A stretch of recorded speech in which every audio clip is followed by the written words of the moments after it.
Hi, everyone. Hope everyone's been having a great day and enjoying the day. Okay, I'm going to invite up our panelists for today. First up, I'm going to call up David Cormican as David makes his way up. David is an Emmy-nominated producer and a member of the prestigious Producers Guild of America, as well as the Writers Guild of Canada. Don Carmody Television projects include the international Emmy-nominated Tokyo Trial for Netflix and NHK, Rogers Netflix original series Between, also the Emmy-nominated Secret Life of Marilyn Monroe for Lifetime, Shadowhunters for Freeform. David has most recently been the co-creator, series showrunner, producer, and executive producer of Northern Rescue for CBC and CBC Gem and Netflix. David, in addition to being a television producer, also produces feature films. Last year, Tulipani, Love, Honor, and a Bicycle, which was featured at TIFF as well as the ICFF last year. Other films include Christian Slater thriller Stranded, The Tall Man with Jessica Biel, Faces in the Crowd with Mila Jovovich. David, welcome. Thank you for being here today. David's also a good friend. Francesco Nardella, who's from Rye, Italy, born in Naples in 1957. Francesco graduated in modern literature with a thesis on American television series. He is currently the deputy director of Rai Fiction. Rai is Italy's national public broadcaster and the most watched television channel in the country. It is free to air, a general entertainment channel, mainly focused on shows, movies, and public service messages. Francesco's not here. Francesco's not here. So, I'm going to give you these notes here. So go with Sarah Polisi. Okay. Thank you. In Francesco's spot is Sarah Polisi from Rye.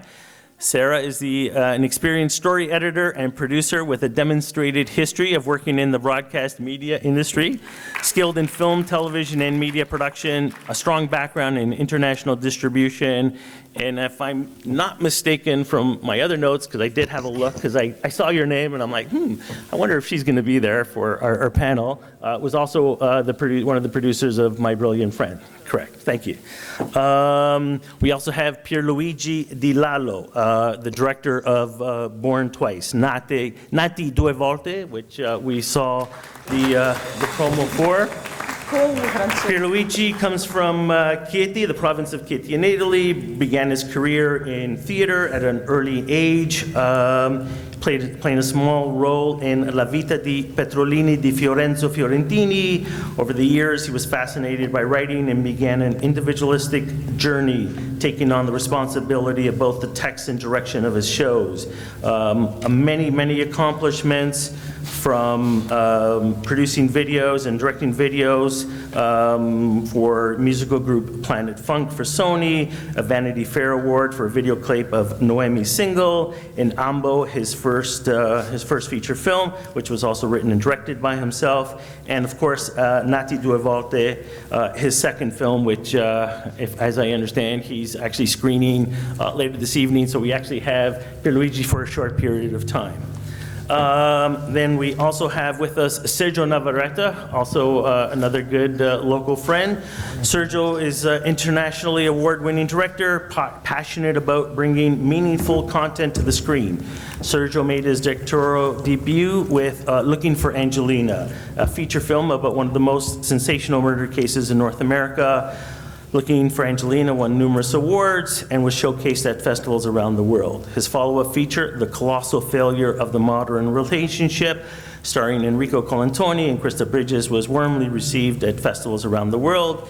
He's proud to have executive produced the sci-fi movie Andron, starring Danny Glover and Alec Baldwin, and the star-studded animated feature Arctic Justice, featuring Jeremy Renner, James Franco, and Heidi Klum. Currently, Sergio is back in the director's chairs with his passion project, The Cuban, starring Oscar winner Lou Gossett Jr., Lauren Hawley, Anna Golja, Giacomo Gianotti. The Cuban tells the story of a young Afghan immigrant named Nina who develops an unlikely friendship with Luis, an elderly Cuban musician with dementia. The Cuban, I'll also mention, is executive produced by our very own president of the board, Paul Galini. So Paul not only is sort of oversees our board, but he's also getting fully involved in the film industry. So what's the discussion today? As well for the panel. Okay. Last person. One added person, sure. Okay, Marco Giudici is I just want to add that Sergio's not here today, so. Oh, okay, no problem. I'm here representing Sergio. I'm an interpretation of Sergio. Maybe his better half can, no, that's okay. And then Marco Giudici, director of Rai Italia, has been a journalist since the 1970s. His first worked in print and then became a parliamentary journalist in Rome from 1987 to 1996. He has worked in television since the mid-90s, beginning as the news director of video music in Telemonte Carlo, and then as consultant for Rai International between 1997 and 1999. Giudici then went on to direct the satellite channel Rai Album and designed and directed the experimental Rai Extra Channel. In 2010, he became the deputy director of Rai 2, responsible for morning programming. Welcome, Marco. Thank you. Thank you. Okay, so this panel is a discussion about TV series and movies, blurring the lines. So once upon a time, film was the pinnacle of the industry's achievements, both for its talent and for the importance of its content. Film was the highest accomplishment for the moving image. There was a tiered hierarchy in which if you were involved with features, you were sort of at one level, and if you worked in television, you were looked upon as a lower level. Certain actors, writers, directors, cinematographers, producers would only work in feature films. Television just wasn't for them, and it was, considered lower. But that has really changed significantly in the last 10 to 15 years. In fact, some would say that the episodic format has actually surpassed films for its intelligence, its thought-provoking content that takes much more risks that was once only thought to exist on the big screen. The social political dramas like The Handmaid's Tale or The Americans, intricate stories that delve into the psyche of its lead characters like Bryan Cranston in Breaking Bad or Tony Soprano from The Sopranos, large epic series like Game of Thrones and Vikings, beautiful stories that explore the personal details and characters like Lila and Elena on My Brilliant Friend. Today, it's not uncommon to see big-name actors and directors, J.J. Abrams, Guillermo del Toro, David Fincher, and many others, either directing, producing, executive producing, developing shows for TV. And when I say TV, that sort of encapsulates everything that's episodic. So multi-series or multi-episode programming, whether it's on a broadcast television or whether it's on a Netflix or an Amazon. This panel consists of, composed of some of the top producers working in television today. We'll consider where this shift in this industry will take us. Is it driven by the audience, or is it driven by the Netflixes, the Amazons that are looking for more and more content to drive their own revenues? So, my first question, which I'll sort of put out to all of you, and again, so since Pierluigi has to leave first, well, maybe we'll start with him, is that, in your opinion, the medium of television programming, is it just as important? Is it more important now? Or is it not quite as important as it relates to feature films? Intanto salve a tutti, io da buon romanista tifoso parlo inglese come Totti parla italiano, quindi sono qui il traduttore. Ma io chiedo scusa, sai benissimo che c'è una proiezione adesso in corso e devo scappare. Io sarò breve, dico che per me qualsiasi forma di comunicazione, da Netflix a Amazon, va bene tutto, qualsiasi cosa, perché comunque sta cambiando, cioè col digitale oramai si va avanti su qualsiasi cosa. Però nel cinema, nelle sale, quando si proietta un film c'è sempre un'immagine totalmente diversa, che credo che la televisione non potrà mai dare questa sensazione, questa grande sensibilità. Però sono favorevole a qualsiasi cosa. Thank you. Thank you. Do you want to translate? Sì. Do you want to translate? Okay. Yes, hello. First of all, being from Rome, I just want to say that I speak English the way Totti speaks Italian. Also, I apologize to you. I want to thank you for inviting me here, but I have to run because I have a screening shortly. But I'll be brief. I think that when it comes to communication media, whether it's Netflix or Amazon, everything is digital now. Netflix, yes, Netflix, and Netflix also. We are moving forward, and for me, anything is fine in terms of content. But of course, the experience that a cinematic theater can give you, the sensibility that you have, the thrills that you experience in a movie theater, can never be duplicated by any other platform. Io devo scappare, ok? Thank you. Grazie. Ma c'è una proiezione che mi aspetta. Grazie ancora. Ciao, good luck. Francesco. Ciao. Bye. Buon fortuna stasera with your screening. Thank you. Yeah, come closer. Tu rimani per le domande difficili. David, you want to take that question on? Sure. I mean, it's kind of interesting. Stories, there's some stories that you can't expand into 10, 20, 65 episodes, right? Where I think it gets interesting is in some of the more dramatic serialized programming like Handmaid's Tale you mentioned earlier, which I know you're involved with. But what's interesting about that is you're able to go into these subject matters that maybe take more than a 20 seconds, elevator pitch. There's way more material to get into. There's more story to get into that you're able to change hearts and minds, change the way a population starts to think about certain aspects of our own life. Whereas a movie is a little trickier now because there's so much noise competing for everyone's attention nowadays. And to break past that, if you're not an Avengers with, multi-hundreds of millions of dollars in P&A funds, how are you going to get heard and how's your project going to be seen? And the way distributors are able to do that now is through volume and it's through numbers of episodes. And by being able to offer that, you're allowing a conversation to extend with your audiences over 20, 30 hours, 60 hours, as opposed to 2 hours that people may or may not ever go to see. So I think that's where there's a very interesting power dynamic with television that it offers that won't necessarily trump the blockbuster in terms of domination of water cooler talk, but series definitely are competing when you're into those sort of the old syndication 65 episodes type of thing. Right. Sarah, what's Or Francesco, if you want. Francesco. We're all Francesco. Yes, it's interesting because this change in the TV and cinema landscape is happening in Italy as well. So we are in the same zone right now. 10 or 15 years ago, cinema and TV were separate worlds. They didn't really interact a lot.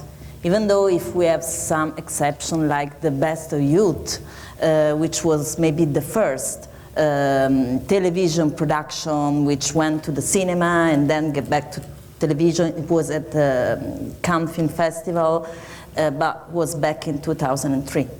So that has been changing a lot, and talents are being, working both for cinema and television. And also, I think it's a generation cultural change, because the new talents, the younger talents, like 30 years old or even 40 years old, they do have cinematic inspiration. They do have that reference, but they do not consider TV series as something to be ashamed of, like they used to be the authors, the Italian authors. Yeah. They were like this, and they think that depending on the kind of story, TV series may be an occasion to explore the lines, the plots, the characters, to tell story. Like, I don't know, My Brilliant Friend, it was 4 books, so it's something that was born for television. Like that, many other books are written thinking of long-run shows. So it's really a dramatical and important change in their landscape, mental landscape of storytelling. So that's really happening in Italy as well. And I think it's good because one thing doesn't really ruin or affect or cancel the others. They just coexist and, you know, take something from, like My Brilliant Friend. I think that it's on this cultural change a good example, as we have Saverio Costanzo, who is really an Italian author. The other movies, I don't know if you have ever watched one of his movies, but they were really, you know, kind of niche movies. And he had to deal with a TV series, which is something totally different, where, although we had quite a good budget compared to Italian production, you do have, you know, time limits and budget limits. But that, I think it's really a good combination of different skills that match together. Cinema and TV can work together. We went to premiere in Venice, right, which was really, you know, particular for a TV product. So yes, there are many interesting things that can come from this. Absolutely, I think definitely there's from you know, creators. I think there's always an opportunity to explore the different avenues, to explore much more of the story and of characters, which I'll get into my next question. Sergio, your opinion? Hi, Nick. When you said younger generation, were you also looking at me? Because I noticed you pointed at both of us. So I was very excited by that. Yeah. When I started making films, it was on 35 millimeters, so it was a different time. So I look back fondly on those years, and obviously, you know, with nostalgia, but it's not the reality of today. Giancarlo Giannini said to me, TV has ruined cinema in Italy. And I tend to disagree. Maybe because I invested in Netflix, I'm very happy now. But I think that ultimately we're in a renaissance period, and I think that given the you know, the advent of Netflix and Amazon and the streaming services, it's given creators, filmmakers, artists an opportunity to tell their stories in a way that, you know, I think the only thing I would miss is with feature film, I get to work closely with the writer who, you know, my last movie was Alessandra Piccione, and the star of my movie, Anna Golia. You have months and months, if not years, to develop those relationships before you turn a camera on. Whereas I think TV traditionally was a producer's medium. I think it's changing now. So that's, I think, the prep part of it I would miss, and also a lot of times on TV, I think directors are guests on set, like we're there to kind of fulfill a need. Whereas in feature film, at least in my world, I had creative control right till the end. So that there are slight differences, but I'm excited that, you know, the budget of the last film is probably like the craft service budget on one of Nick's TV shows, you know, or David's. So times have changed, and I'm excited about the future. And Marco, someone who is programming a television channel, yes. You must be very excited. Let me thank the organizer for adding my name in this panel, and I'm happy for it, but movie is not my job, right, and fiction is not my job.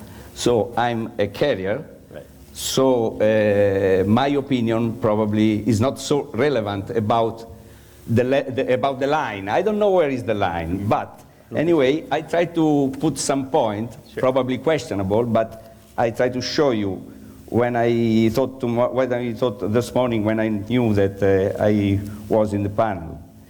Anyway, my opinion is with the point of view of Rai Italia, of a TV channel, yeah, for Italian community abroad, so it's a specific target. Right. My opinion is that the relationship between movies and TV series, movies and fiction, will increase the priority of the second one. Probably is a fact, well known. TV is mainly a thing which keeps company at home. Today, still today, it remains that for the main part of our community in the world. Probably not forever, I know, but now it's still the reality. So essentially, the size of stories is the fact which makes the difference, the size. And the chorality of the stories make the difference. The appointment which become habit make the difference. We have probably, this is questionable, more real life in the TV stories and less virtuosism in that instead of the art of single director. Showrunners are not yet superstar like that, like a great director. So this chorality, this intensity of story long size, this familiarity of life probably permit to TV fiction to have the primacy instead of movie in television, okay.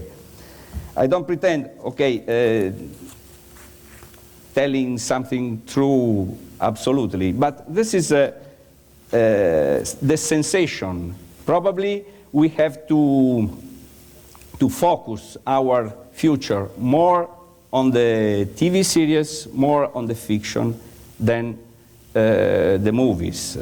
And our goal this year was to have on the TV channel, for the first time in many years, to have the program here for Rai Italia in the same time of Italian broadcasting. So we have a time shifting just 1 day later, just 1 week later, but no more like in the past when we have here, when we have in Italy, for example, Don Matteo 10 series, and here in Canada, Don Matteo 9 series. No more. This is a good thing also for the perception of community far away from Italy, to have the same step, the same life, the same condition of Italian now in the country. And we have other goal in our program, but doesn't regard the fiction and the movies. Right, so we can speak about it later or in another occasion. Over a cocktail, okay. So I guess for Sara and David, you know, and I think we touched on it earlier, feature films are definitely much more plot-driven. You have a 2-hour or, you know, feature-length time, so it's a you know, the story arc happens to a, you know, to the climax. You sort of have your conclusion, your ending, and so it's very much about that plot, about getting to that point. Whereas, also, you know, I think David also spoke about it. Television or episodic allows you an opportunity to sort of develop the characters, develop, you know, take them through, you know, almost a roller coaster where, you know, I think of some of the, you know, shows that I've watched recently where you sort of see a character and then, you know, a few episodes in, they do something very different that you think is out of character, but it's just, you know, the further development of that character. So I guess when you're looking at projects, either to develop, produce, or commission, do you look at that character? Do you look at the characters, what the potential of those characters can take you, where that series can go? Want to go first? Yes, I think that that makes me think that the second season is becoming more and more difficult in this landscape. Yeah. Because, okay, you have probably always a plot, which is, you know, in the main structure of something happening. But a modern, a contemporary storytelling has to explore the characters, has to go deep into them to be appealing at the audience.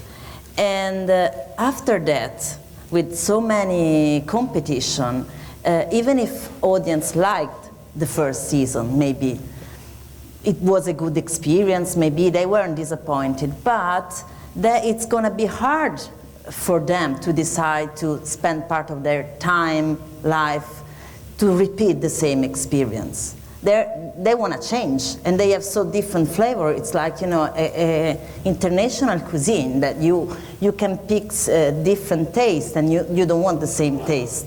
So I think that when we develop a first season, of course we focus on that, and then we think, okay, we want to be an industry, but sometimes you just hope for the best of the first season, and then you see. But we also think, okay, but then what's going to happen in the second season? If you go to bring your character to high level, extreme levels, what is going to come next? No? So that's getting harder and harder because the audience is more demanding, and it's more sophisticated compared to the past. So yes, storytelling is changing a lot, I think.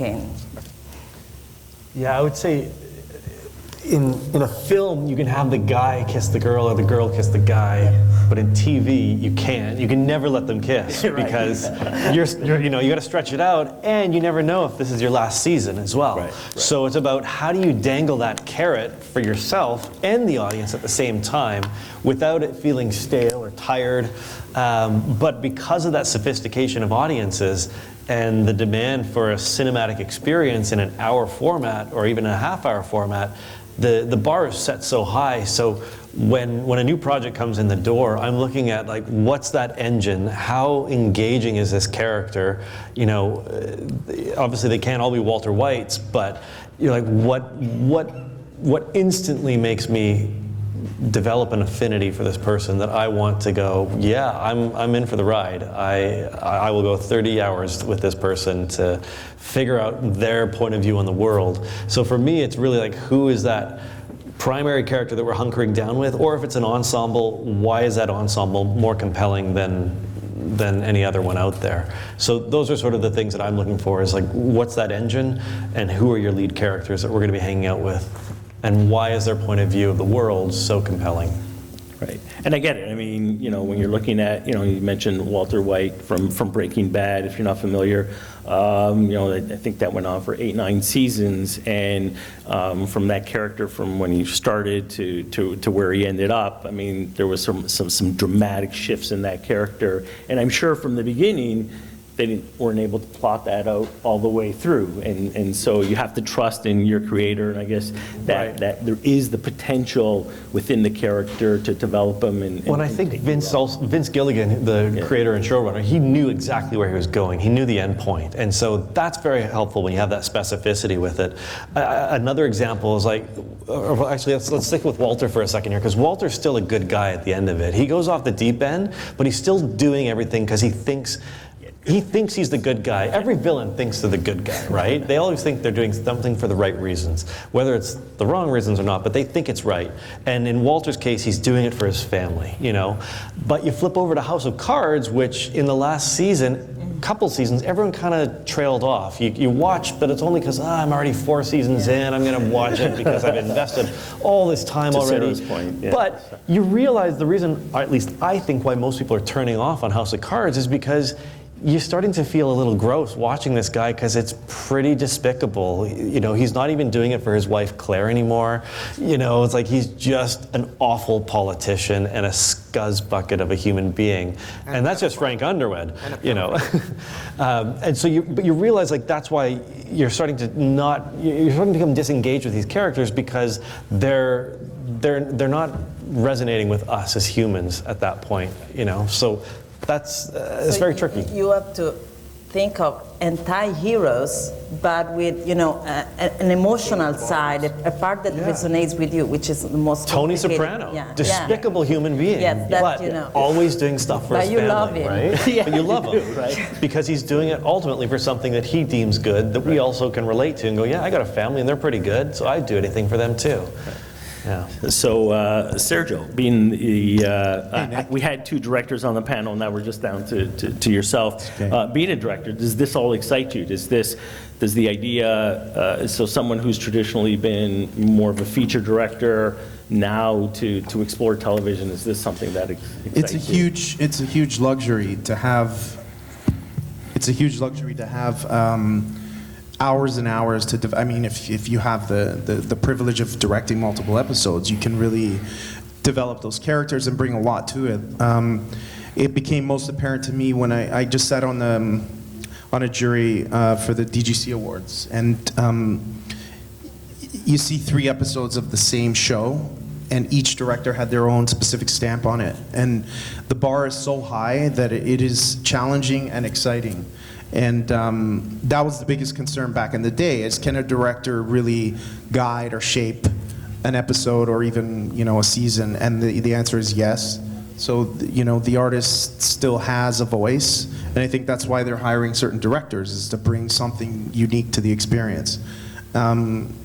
And the budgets are bigger, the audiences are bigger. Like, where on earth is a feature film gonna find millions and millions and millions of followers or views or whatever, however you wanna describe it? It's like, to have an audience that robust nowadays in feature film is a bit of a pipe dream. And even myself, as much as I'd love to have my movies in Cineplex and have people eat overpriced popcorn, it's not the priority. I think most people are just binge watching and watching, 10 hours on a weekend, which is, it's just the medium changing, but the art, I think the process is still exactly the same. You still have to tell good stories, and the script has to be awesome. Marco, it seems that one of the models working these days is to partner with a local broadcaster or a global SVOD provider. As an example, David did with Between, with Rogers and Netflix. It was a local Canadian television channel that took the Canadian rights to it, and then Netflix took the rest of the world. And more recently, even, and with Northern Rescue on Gem and Netflix. But then even with My Brilliant Friend, which was HBO and Rai. Yes, we have many problems about Brilliant Friend. Okay. Anyway, the main problem is a problem of rights, obviously. But we try to solve this barrier. Because of its success? Or because it is an international production. Right. So this is a new era for the TV fiction and series. And we have many problems with the new fiction just because they are international production, co-production. Right. We try to solve case by case, and we made 2 goals, good goals, with I Medici and with Il Nome della Rosa. Yeah. For the first series of I Medici, we obtained the series for Rai Italia 1 year later. For the second series, this one, we had the opportunity to broadcast in the same time. Right. Just 1 day, 1 week later. The same thing for Il Nome della Rosa. We broadcast in Italy in spring, and the day after, with just 1 day of time shifting in all over the world on Rai Italia. Naturally, this problem is not so hard with the traditional fiction series very famous in Italy, like soap Il Posto al Sole, Don Matteo, and Il Commissario Montalbano.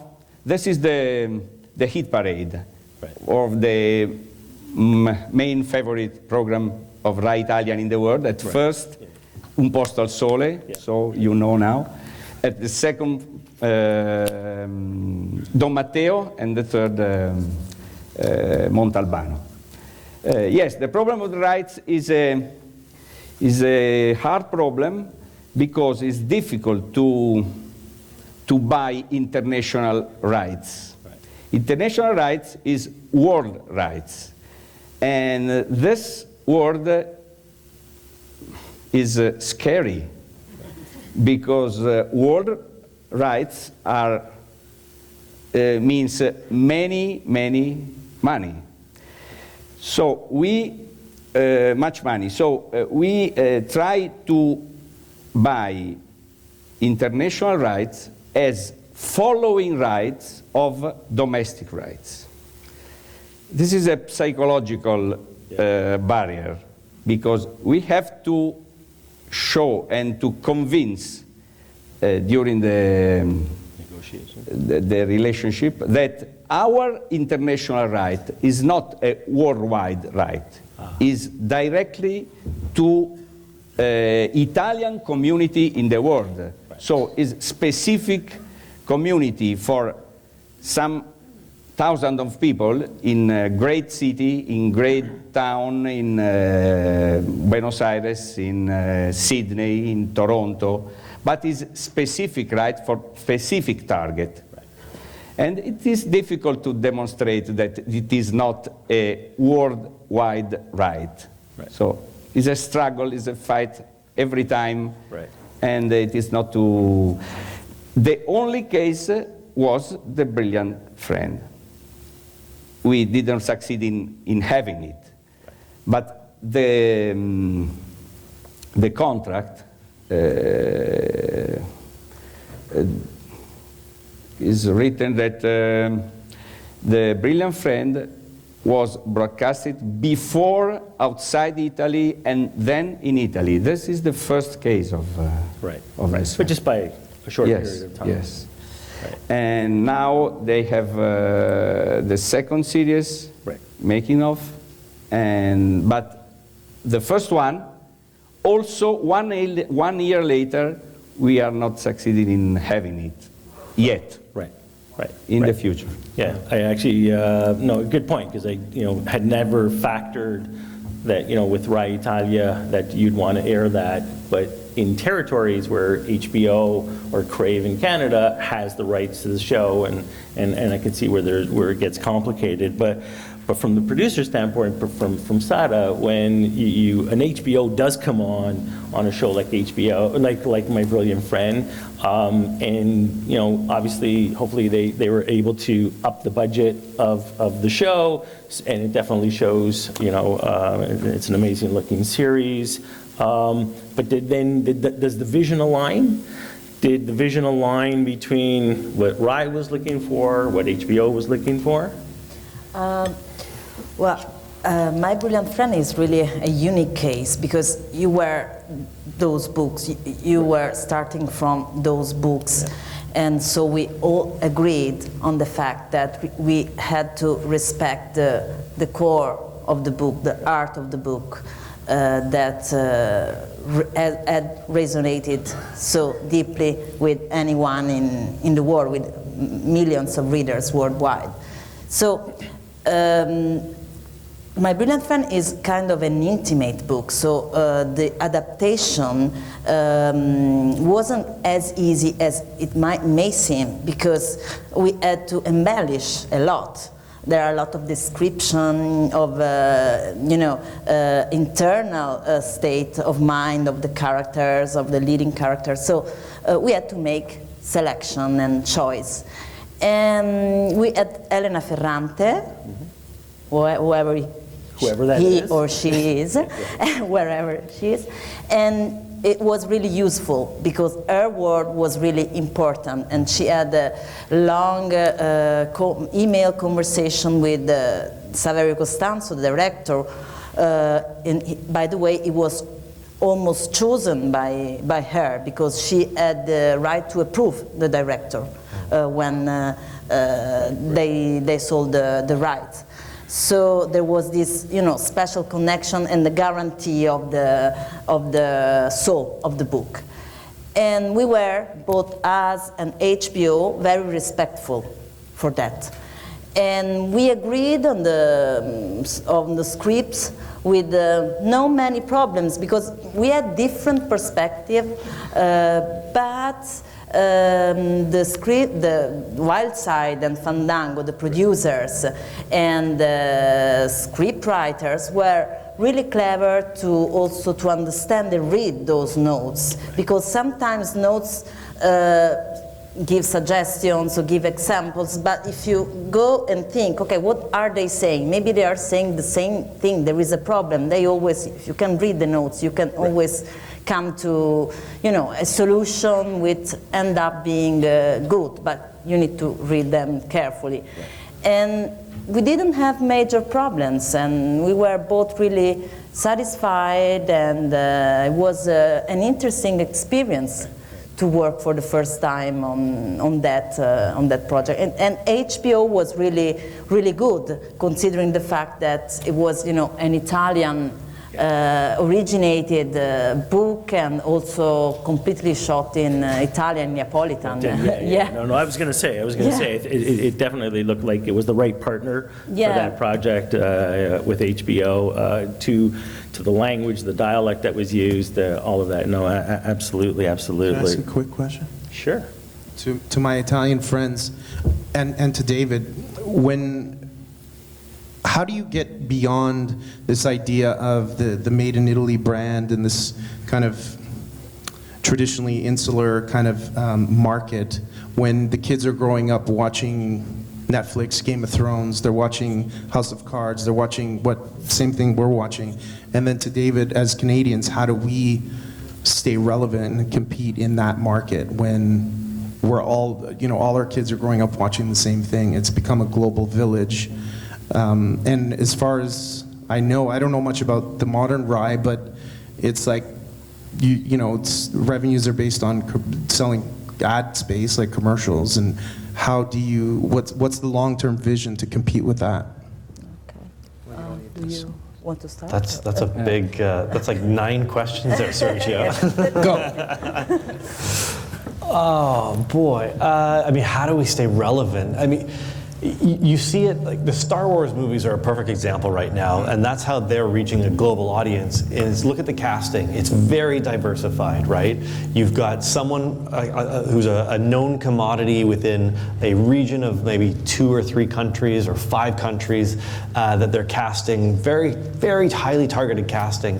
And that's part of what we're doing as well, is it's a bit of a hodgepodge of, you know, we might have something that's very local, like take a Cardinal, for example, that is unabashedly Canadian, but you're still getting stars or creators that are involved that are, you know, speaking to various audiences, right? Or it's still a neo-noir, and so that fits in very nicely into the Scandi, you know, drama scene there. So they're already sort of thinking about future sales for the program by the type of the genre, or who you're casting, or the director, and based on what their track record, or where they've had shows sold, or what's typically doing well, or where those faces or names are known to those audiences. So especially, I've worked with Netflix a couple of times now, and casting is such a huge component of what we do, and it's trying to find someone that either has that name or face recognition, or they're coming from, you know, on a global level, or they're coming on a very, okay, well, this person works really well for Asia, this person works great for Europe, and then this person is like Latin America. Big go, let's go. So that's something that we're trying to do as we package our shows. I know it's a bit of a dirty word right now, but we're putting together these casting packages that are, in our eyes, relevant to ourselves and our distributors at the international level. Because ultimately, I don't think audiences care anymore if something's Canadian, not Canadian. You know, and with an E, I think did extremely well on both sides of the border, and I don't think audiences really know that it's 100%. That she's Irish and all that. Yeah, Right. It's like people don't care. They care that the acting's good, the story's great, and it looks good, and it sounds good. You know, they don't really care where people are from. There is a sense of pride, though. I know as Canadians, certainly when you see a Canadian actor in something, you're like, oh yeah, or you see the big smile on someone's face when they recognize that someone is Canadian.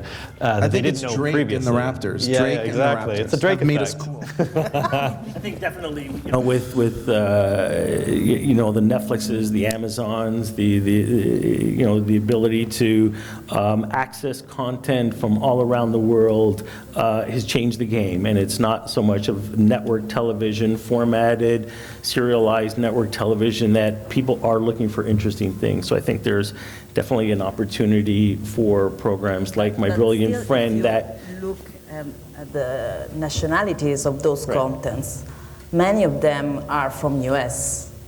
So in any in case, terms of in any case, his question increase our proud. Right. So, okay. Yeah. Because we do it Right. with Italian culture, with our anthropological vision, and I'm not to write stories, but I have a mission to take Italian language in the world. Right. And that is good. And So- you know, the show like My Brilliant Your Friend. wow is good for us. And the show, like, you know, My Brilliant Friend, was definitely a throwback to the golden age of Italian cinema, to neorealism, and I think it's bringing that back, which, you know, are the type of films that Italy was absolutely incredibly famous for. Marco, a question to you, and we've got a few more minutes to go, but so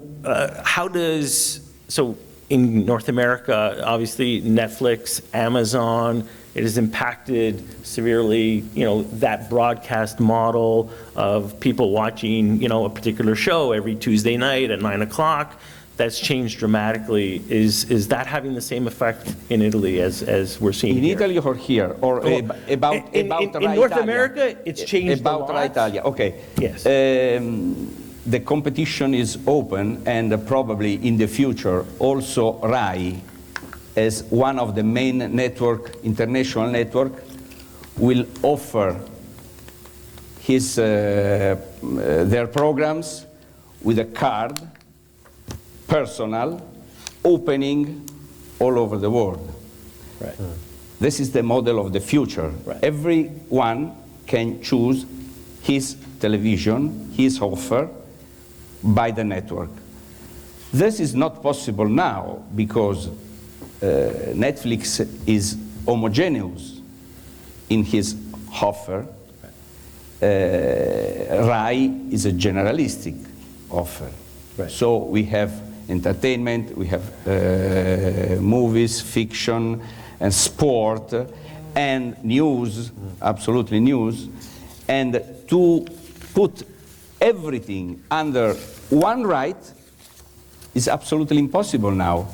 There is not a big company, international company of traditional model of TV that can offer itself with one card in hand of everybody.